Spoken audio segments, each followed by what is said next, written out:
நான் வந்துட்டு இன்னைக்கு பிள்ளையார் சதுர்த்திக்கு ஒரு அரிசி அரைச்சி ஒரு அப்பம் செஞ்சு காட்டலான்னு இருக்கேன். இது ட்ரெடிஷ்னல் மெத்தடு. எங்கள் பாட்டி பண்ணுவா, ரொம்ப நல்லா இருக்கும். இந்த டேஸ்ட் வைஸ் இதை எதுவுமே பீட் பண்ண முடியாது, அவ்வளோ நல்லா இருக்கும். இது ஆல்ரெடி நான் வந்து வரலட்சுமி விரதத்துக்கு கோதுமை ரவையில் ஒரு அப்பம் செஞ்சு காமிச்சிருக்கேன் உங்ககிட்ட. நிறைய பேர் செஞ்சேன்னு எனக்கு என்னோட ரிலேஷன்ஸ் ஃப்ரெண்ட்ஸ் எல்லாம் ஃபோன் பண்ணி சொன்னேன். நான் அதோட லிங்க்கு தரேன், அதையும் பாருங்க, தேவைப்படுறோம் அதையும் பண்ணிக்கலாம். எனக்கு வந்து குக்கிங் வந்து ரொம்ப பிடிக்கும். அதனால் நான் வந்து அதில் ரொம்ப ஈடுபாடு எனக்கு இருக்குது. நான் நிறைய பண்ணி பார்த்து அது சக்ஸஸ் ஆகி 4 பேருக்கு அது சாப்பிட்டு என்னோடய ரிலேஷன்ஸ்லாம் நல்லா இருக்குன்னு சொல்ல தான் நான் அந்த சேனலே ஸ்டார்ட் பண்ணியிருக்கேன் ஃபஸ்ட்டு. இதை வந்துட்டு நான் சொல்கிற மாதிரியே நீங்கள் ஃபாலோ பண்ணலைன்னா நன்னா வரும், எதுவுமே ஃபெயிலியரே ஆகாது. இது வரைக்கும் என்னோடய சேனலை வந்து சப்ஸ்கிரைப் பண்ணாதவா பண்ணுங்க. அது எனக்கு ஒரு மோட்டிவேஷனாக இருக்கும்.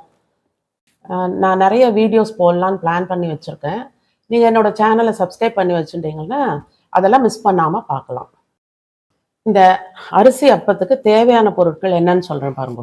இந்த 250 ml கப்பால் ஒரு கப்பு தலை தட்டி அரிசி எடுத்துட்டு இருக்கேன். இது வந்து நான் எடுத்துட்டு இருக்கிறது வந்து மாவு பச்சரிசி.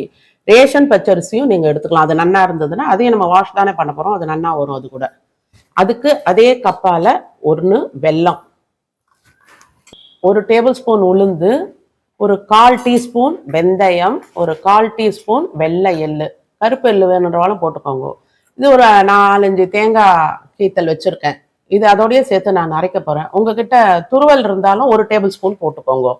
பொரிக்கிறதுக்கு தக்கன எண்ணெய், அதில் கொஞ்சோண்டு ஒரு 2 ஸ்பூன் இது நெய் விடணும், அவ்வளோதான். ஒரு 1/2 ஸ்பூன் ஏலக்காய் பொடி. இப்போ இது எப்படி செய்யறதுன்னு சொல்கிறேன் பாருங்க. ஃபஸ்ட்டு இந்த அரிசியை வானலி சுட்ட உடனே இதில் போட்டுக்கணும். போட்டுட்டு இந்த அரிசி சூடேற வரைக்கும் தான் வறுக்கணும், சிகப்பாலாம் வறுக்கக்கூடாது. நம்ம கையை தொட்டு பார்த்தா அதில் சூடு தெரியும். வடுக்குன்னு சுடணும், தொட்டா இப்படி வடுக்குன்னு சுடுறது, அந்த அளவு வறுத்தல்னா போதும். இப்போ இதையும் அதோடைய வந்து வறுக்கக்கூடாது, அதோடைய இந்த உளுத்தம்பருப்பு வெந்தயத்தையும் போட்டு நல்லா 3 hours ஊறணும். ஆல்ரெடி நான் இதை ஊற வச்சிருக்கேன். இது அட்லீஸ்ட் 3 hours ஆகுது ஊறணும். இப்போ நீங்கள் ஓகேன்னு சொன்னால் நைட்டு கூட நீங்கள் ஊற வச்சுருங்க. ஊற வச்சுட்டு காலம்பரை அதை ஒரு 3-4 முறை களைஞ்சிட்டேன்னா நன்னாயிடும். அப்புறம் அதை அரைச்சி வச்சுட்டு மெதுவாக கூட வாத்துக்கலாம். அப்பா அம்மா ஊற நன்னா தான் இருக்கும், ஒன்றும் பிரச்சனை கிடையாது. அப்படி இல்லைன்னா நாங்கள் காலையில் எழுந்துட்டு தான் ஊற வைப்போம்னா ஒரு 2-3 hours இது நல்லா ஊறணும், அப்போ தான் நல்லா இருக்கும். இப்போ இதை நான் அரைச்சிட்டு வந்து உங்களுக்கு காட்டுறேன். இதில் வந்து அரிசி உளுந்து வெந்தயம் ஊற போட்டிருந்தோம் இல்லையா, அதுவும் அந்த தேங்காய் பெத்தை இருந்தது இல்லையா 4-5 துண்டம், அதையும் போட்டு இதை அரைச்சிருக்கேன். சுட்டு கூட நான் ஜலமே விடலை. ஏன்னா இப்போ அதில் அடுத்து நான் வெல்லத்தை போட்டு அரைக்கும் போது தானாக தண்ணி விட்டுக்கும். அப்படி உடலைன்னாக்க நம்ம சொட்டுண்டு விட்டுக்கோங்க. அதோட நான் சொல்ல மறந்துட்டேன், ஒரு வாழைப்பழம் ஒன்று அதில் போட்டால் மனமாக இருக்கும். இப்போ நான் இதெல்லாம் அரைச்சிட்டு வந்து உங்களுக்கு காட்டுறேன் பாருங்க.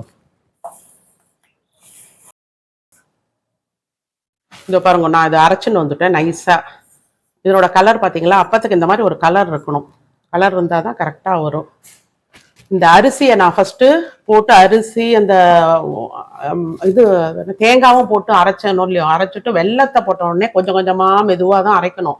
அரைச்சா அதே தண்ணி விட்டுக்கிறத நான் ஒரு ட்ராப் தண்ணி கூட அதில் நான் சேர்க்கவே இல்லை. இப்போ பாருங்கள், இந்த நான் கொஞ்சம் கூட ஜலமே விடாமல் அரைச்சிருக்கேன். கொஞ்சம் கொஞ்சமாக தான் பொறுமையாக தான் அரைக்கணும். இந்த கரெக்ட் கன்சிஸ்டன்சியில் இருக்கு பாருங்க. இது பார்த்தியா, துள்ளி கூட தண்ணி உள்ள. அப்படி சப்போஸ் உங்களுக்கு தண்ணியாக ஆயிடுத்துன்னா கோதுமை மாவு மட்டும்தான் போடணும், திருப்பி அரிசி மாவு போடக்கூடாது, கட்டையாயிடும் அப்பம்.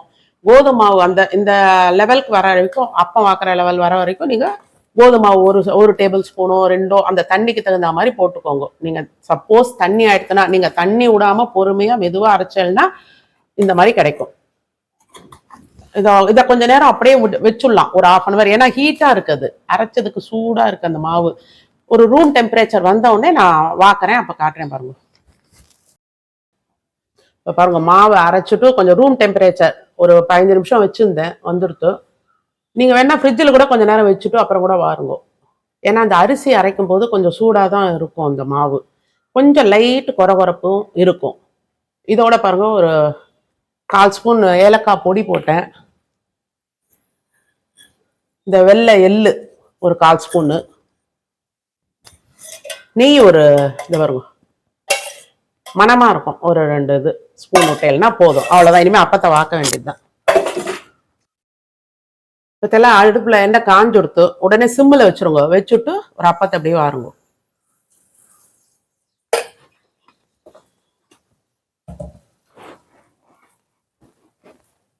பாருங்க, நான் ஒண்ணுமே பண்ணல, அதே மேல முதந்து வருது. இப்போ மீடியம்ல வச்சுக்கோங்க. அடுப்பை வாத்துட்டு இந்த மாதிரி எண்ணெய் அது மேல அப்படியே ஸ்ப்ரெட் பண்ணா மெதுவா பண்ணுங்க. ஏன்னா அந்த உள்ள நல்லா வெந்து கிடைக்கும். அதுக்காக தான், வேற ஒன்றும் இல்லை.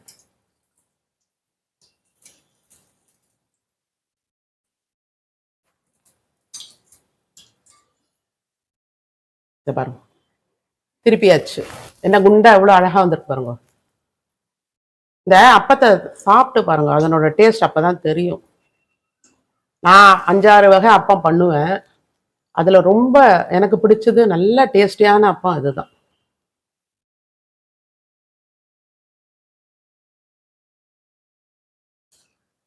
போதும், அதுக்குன்னு ரொம்ப கருப்பாயிட போறது. இது எடுத்துட்டேன்னா அடுத்த ஸ்டேஜ் கிடைச்சிடும் நமக்கு.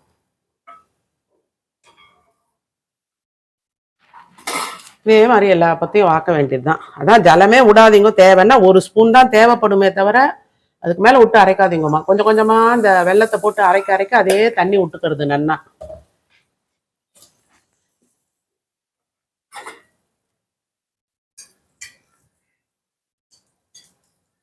இந்த வெந்தயத்தோட மனம் அப்படி வரும். இப்ப எண்ணெயில போடும்போது அப்படி இருக்கு அந்த மனம். ரொம்ப நல்லா இருக்கும் அந்த வெந்தயத்தோட ஃப்ளேவர்.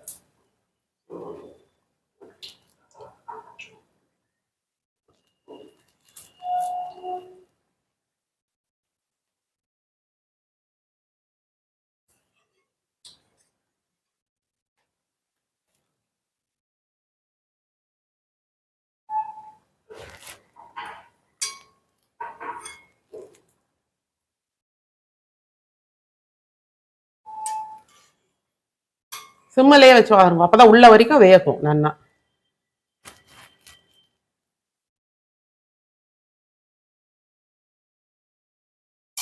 போதும், எடுத்து வரேன்.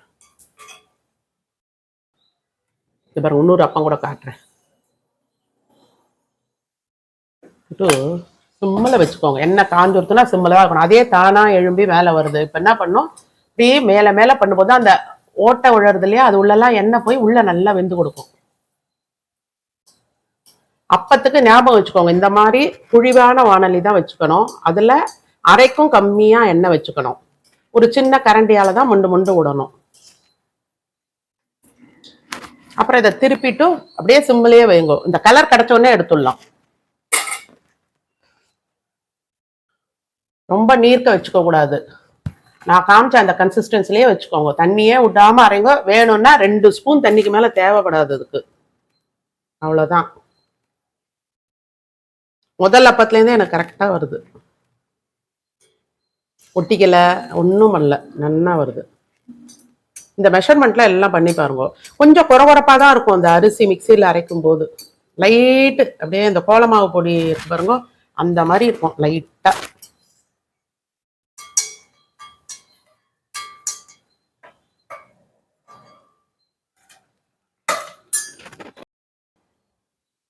பார்த்தெல்லாம் எல்லா அப்பமும் பண்ணியாச்சு. மொத்தம் 22 அப்பம் கிடச்சிருக்கு. அந்த 250 ml கப்பில் ரைஸ் போட்டதுக்கு தலை தட்டி தான் அத்தனைக்கும் நான் போட்டேன். நான் நல்லா ஃபர்ஸ்ட் கிளாஸாக வந்திருக்கு. நான் எந்த கோதுமாவெலாம் ஆட் பண்ணவே இல்லை. சப்போஸ் உங்களுக்கு தண்ணியாக இருந்தால் ஆட் பண்ணிக்கோங்கன்னு சொல்கிறேன். இதை பாருங்க, உள்ளே எப்படி இருக்கு பாருங்க. இப்படி வந்திருக்கு பார்த்தீங்களா. எல்லா அப்பமும் இப்படி தான் இருக்குது. நல்ல டேஸ்டியாக இருக்கும்.